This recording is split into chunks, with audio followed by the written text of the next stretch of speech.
I think if you look at overall and the metrics that some of these pathways companies and those who provide pathways have collected, you can see that is a dramatic reduction in the variability of regimens that are used. And so most of these pathways have achieved their target of perhaps 80% on pathway regimens. And through that, I think you can see that the costs have actually gone down as well by reducing the variability.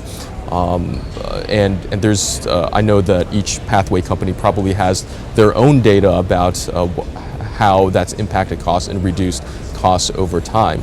Now, I think the underlying issue is whether or not we've actually improved outcomes in terms of both safety and efficacy in the population of patients who are on pathways. And that's a difficult challenge and one that's very hard to answer because of the concept that we don't have access to the counterfactual, which is we cannot put people on pathways and off pathways at the same time. So the challenge is going to be, how do we actually assess what would have happened if we did not use pathways? And there are ways to get at this, but overall, I think this is going to be the area where pathway companies have to focus on in terms of demonstrating those outcomes in terms of better efficacy and safety. But as we move on into